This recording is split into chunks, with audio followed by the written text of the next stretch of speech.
de que Ele deseja que nós venhamos habitar com Ele. Só para você entender, as trevas, o pecado, nos distancia do Senhor, de tal forma que o Senhor não tem condição de ter acesso a nós. Então, desde lá dos primórdios, quando o primeiro homem diz a palavra que vamos navegando nas páginas dos Hebreus, diz a palavra aqui em Hebreus capítulo número 10, versículo de número 1, dizendo bem assim: porque tendo a lei a sombra dos bens futuros e não a imagem exata das coisas, nunca pelos mesmos sacrifícios continuamente oferecido a cada ano, resumindo, o homem alcançava o perdão. Aí ele continua: então disse, eis que venho para fazer o que deu, ó Deus, a tua vontade. Tira o primeiro e estabelece o segundo. Quando ele fala aqui, tira o primeiro, ele está representando que o primeiro homem não teve condição de ouvir e entender a voz de Deus, e ter e guardar aquela comunhão que ele tinha com Deus. Vamos voltar lá na inocência de Adão. Diz a palavra que quando Adão foi orientado a não tocar no fruto, e quando Eva também foi orientada a não tocar, quando eles tocaram, começou a consciência humana a lhe condenar, e ele reconheceu que estava nu e sentiu que estava em pecado. E quando ele reconheceu que estava nu, diz a palavra de Deus que todos os dias o Senhor vinha dialogar com Adão. Isto é, conversar com um amigo íntimo. Imagine Deus chegando para você no entardecer e dizendo: senta aqui, vamos conversar. Como é que foi o seu dia hoje, Adão? Que fruta você comeu? Que animal você viu? Imagine Adão falando para Deus tudo e agradecendo Deus: eu estou em um lugar maravilhoso. O Senhor preparou para mim o melhor, as melhores frutas, os melhores alimentos. Eu não tenho nada a reclamar. E o desejo de Deus era dialogar com ele, conversar com ele. Mas o dia que ele tocou no fruto, ele teve consciência, ele olhou para si e viu, disse: eu estou nu. E começou a ter vergonha. Quando Deus apareceu para falar com ele, ele se escondeu. E quando ele se escondeu, o Senhor falou: Adão, onde tu estás? Não foi Deus que virou as costas para Adão, foi Adão que virou as costas para Deus e teve vergonha e disse: Senhor, eu percebi que estava nu, eu percebi que pequei, então me escondi quando o Senhor me chamou. Você já está entendendo isso? Oh, Deus. Que Deus foi necessário ele mostrar ao ser humano que ele te ama tanto, que ele me ama tanto, que se por si próprio o homem não teria condição de agradar a Deus. Então Deus estava dizendo: Adão, eu mandei você se esconder? Ele disse: não, eu sabia que eu estava nu, eu sabia que eu errei e eu me escondi. Então passa-se a história que você conhece. Deus os tira do jardim do Éden e o homem passa a trabalhar com o suor do teu rosto, mas Deus deixa uma promessa que ele levantaria um que pisaria na cabeça daquela serpente enganadora. Agora eu venho dizer para você aqui mais uma revelação divina que está lá em Gênesis. Quando Deus tirou Adão e Eva do jardim do Éden, ele colocou 2 querubins na frente da porta, na guarda da porta, dizendo: daqui para cá é a santidade de Deus. Os guardiões da santidade de Deus não permitirão que vocês entrem para este lugar, mas eu providenciarei um sacrifício, eu providenciarei a abertura desta porta para você ter acesso novamente ao Pai. Eu volto a dizer, nós somos cristãos que estamos empobrecidos espiritualmente, conforme já foi dito, porque não lemos a Bíblia, porque não tomamos posse da promessa, porque não cremos a ponto de crer e compreender o que Deus tem para nós, mas mesmo assim Deus proporcionou a oportunidade de mim e de você tomar posse das promessas da herança, e vai mais além ainda, morar com Ele nas mansões celestiais. E Ele, este Cristo, Ele era maior que Abraão, maior que Moisés, maior do que os sacrifícios que estavam sendo apresentados. Mas como Deus estava falando desde antigamente, de muitas maneiras, de muitas formas, e o homem ainda não cria, o homem ainda não compreendia, foi necessário Ele se manifestar entre nós.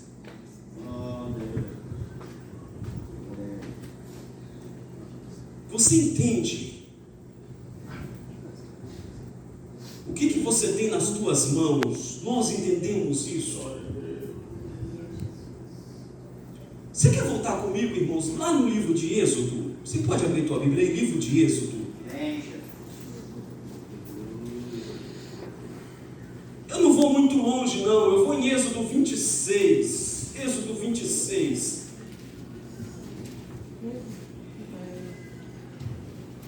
O 25, versículo de número 40, Deus disse assim para Moisés: atenta, pois, que faças conforme o seu modelo que foi mostrado no monte.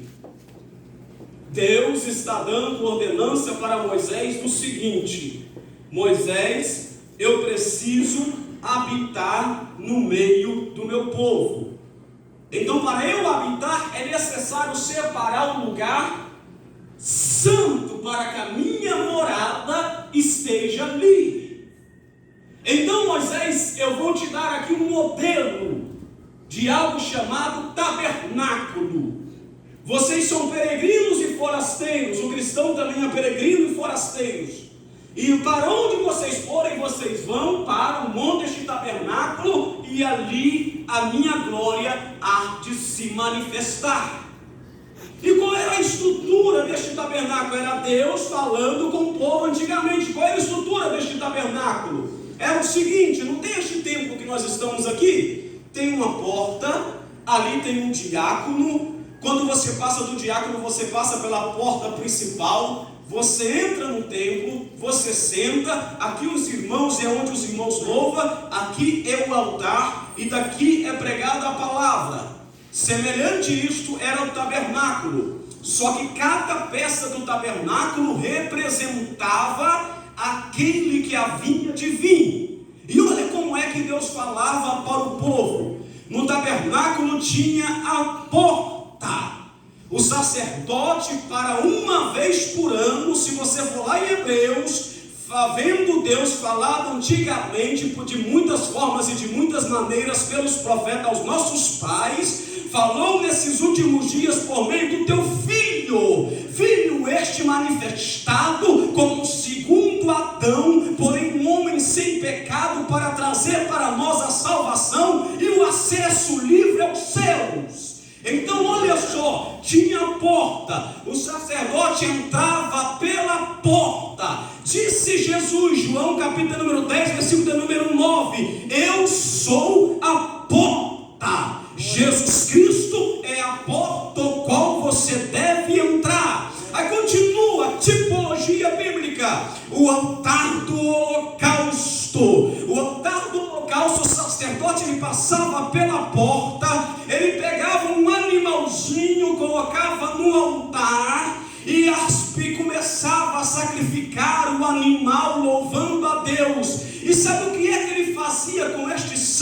animal, ele fazia duas coisas. Uma, ele aspergia sobre si, pedindo a Deus perdão pelos teus pecados. Outro, ele pegava aquele sangue e mandava levar para fora, que representaria a possibilidade de Deus perdoar o povo por meio daquele sangue. E ao passar por este altar do holocausto, diz a palavra, João capítulo número 1, versículo de número 29, eis o Cordeiro de Deus que tira o pecado do mundo. Quando você passa na porta, você encontra o Cordeiro, e o Cordeiro tem poder de tirar o pecado e te lavar e te perdoar. Aí o sacerdote continuava andando, e diz a palavra que ele passava pelo lavatório. Isto é, quando ele passava pelo lavatório, ele tinha novamente que lavar as mãos e dizer: Senhor, eu sou pecador, eu estou a caminho da tua santidade, eu estou a caminho do encontro com o Senhor, mas eu estou aqui lavando as minhas mãos,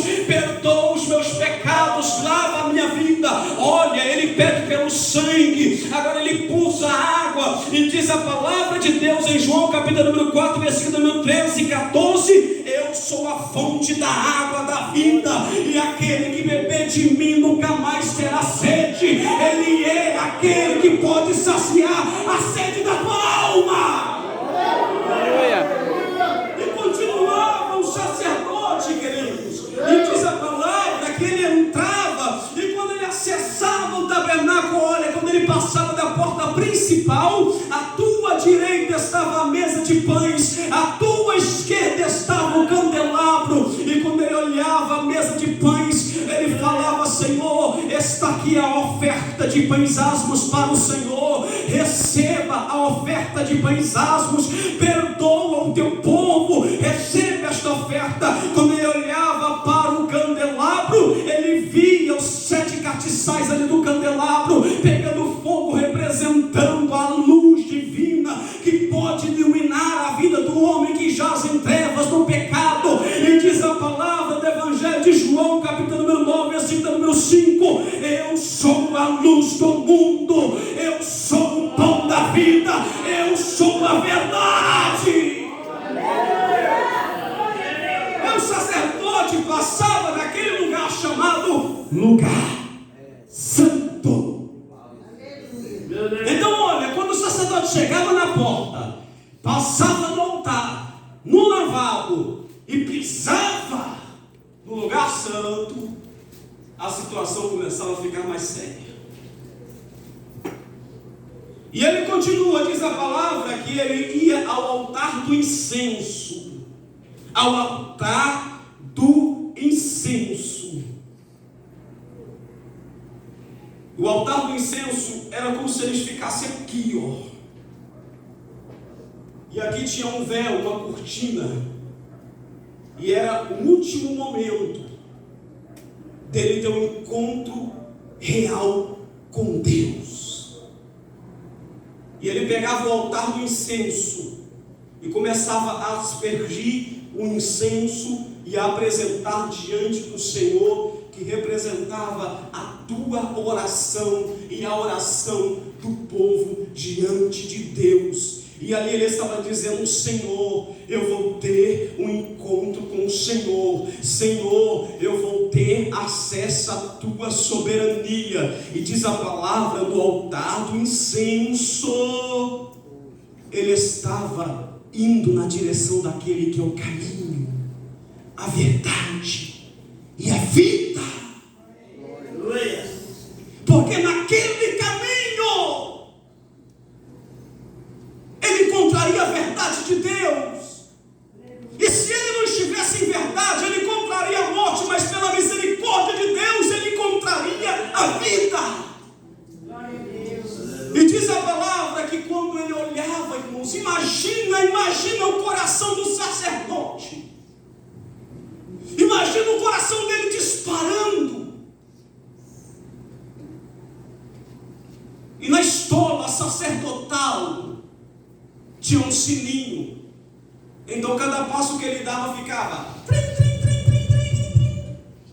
povo sabia lá fora, o sacerdote ainda está vivo. O sacerdote ainda está vivo.